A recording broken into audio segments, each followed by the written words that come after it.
Well, it was certainly an eventful week for Sony. We had Stray come out early in the week, and then, oh yeah, The Last of Us Part 1 just started to leak all over the internet. We had screenshots, entire clips of gameplay. I mean, we're talking minutes of footage of someone just playing through the game. At first, it was early on in the game, and then as they got further and further, we got more details around the combat, the gameplay, and all of this. But to me, this just comes back around to a serious issue that Sony seems to have with what's their premier studio at this point. And I wanted to talk a bit about that here today. Guys, if you enjoy these videos, make sure you hit that like button. Helps out a ton. And if you're new here to the Spawnwave channel, make sure you subscribe down below. So it was hard to not hear about Last of Us Part 1 this week, right? I guess that's one positive note when it comes to this, is the leaks have kind of stirred up a lot of conversation around this game, which is a title that released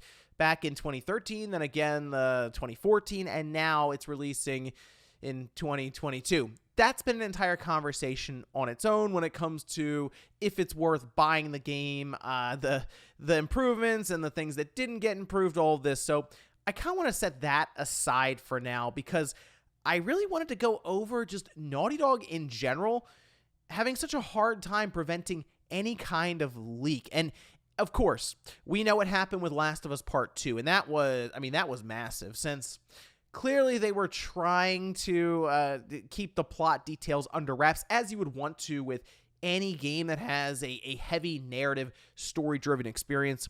But that was kind of a moment where they were trying to pull a Metal Gear Solid 2 moment. If you remember with that, we didn't know going into it that you were going to play the majority of the game as Raiden and not Snake, and they even went as far as to have different kind of advertising being shown in magazines and stuff to make you think that Snake was the primary protagonist.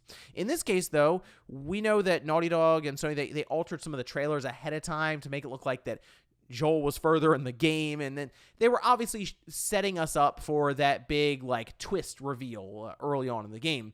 But that leaked out, and that caused massive controversy online. I mean, it's just much more even than what we're seeing now with Last of Us Part 1, which that mostly comes down to the idea of, does this need to exist, and the price tag, and what people were hoping would be upgraded versus what actually is upgraded. And it even got to the point now where Naughty Dog and Sony are kind of on their back foot a bit here, because it seems that they had to react to the leak with that gameplay 10-minute deep dive reveal. You don't usually release that kind of stuff at 8 p.m. Eastern Time on a Thursday. It's a very weird position to drop that. It might have been scheduled for the following week, like next week, maybe at like 9 or 10 a.m. on a Tuesday or a Wednesday, but 8 o'clock at night randomly on a Thursday, that seemed like they saw the leaks. They were trying to scramble behind the scenes so they could put their own take on what's actually changed in the game. But this is just a recurring thing with Naughty Dog. Of course, with Last of Us Part 2, just a ton of the plot leaked out, gameplay. We had an entire synopsis of what was going to happen in the game, like the week before the game came out. Like, it was just circulating on Twitter and stuff, so you could read from start to finish what was going to happen. And then even before that, there was just gameplay footage of it. Now, Sony did figure out who did it, and they didn't disclose or anything to my knowledge, but they did say that it was not someone associated with Naughty Dog or Sony Interactive Entertainment. So they were very quick to kind of crush the theory that it was a disgruntled employee or something. At least according to Sony, that's not the case.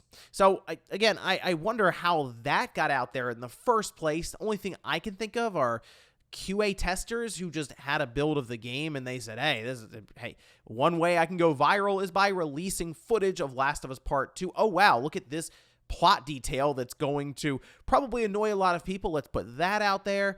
But you figure they would have stepped back and looked at the situation and said, you know what, next time that won't happen.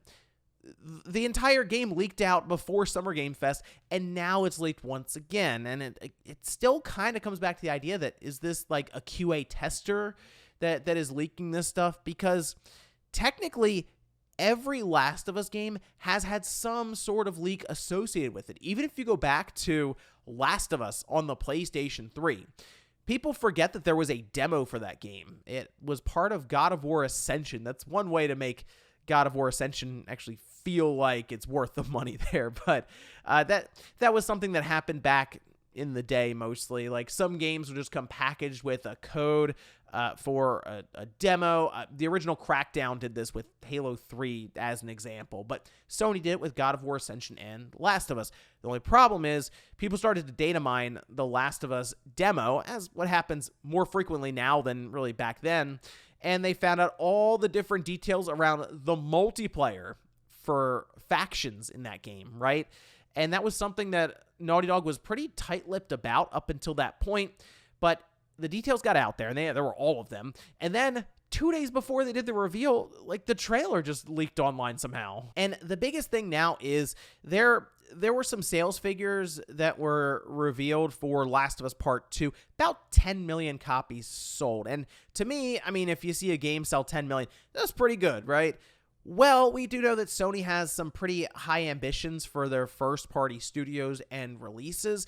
And while Last of Us Part 2 won a bunch of awards and had the PlayStation Studios logo all over the place, I don't know if 10 million is enough for Sony to get really excited about that, considering The Last of Us is now the storied franchise that is supposed to be a guarantee, you would assume, 15 to 20 million unit seller after Last of Us Remastered on the PS4 release. I think they got close to 20 million total for that game with all of the releases.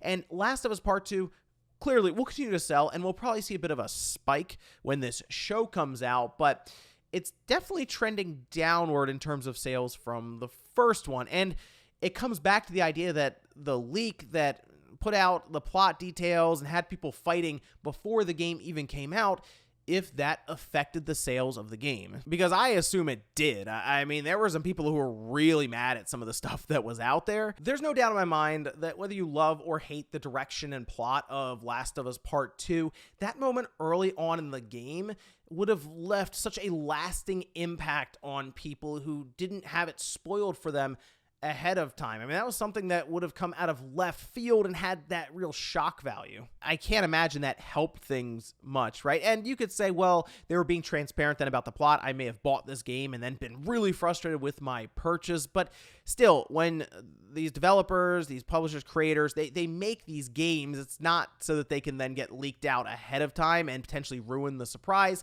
They have things set up in a certain way that they want to present it, and when the leaks get out there, you see a lot of maybe content that's put out of context, or then we're left to assume different things, and, well, then you get a trailer drop randomly 8 o'clock on a Thursday night. So I'm not sure what's going on at Naughty Dog. I have to imagine Sony is looking at this thinking, how is every single game from Naughty Dog right now leaking out, especially since right now they're working on like a Last of Us multiplayer game that I'm sure they want to try to keep that under wraps as much as possible.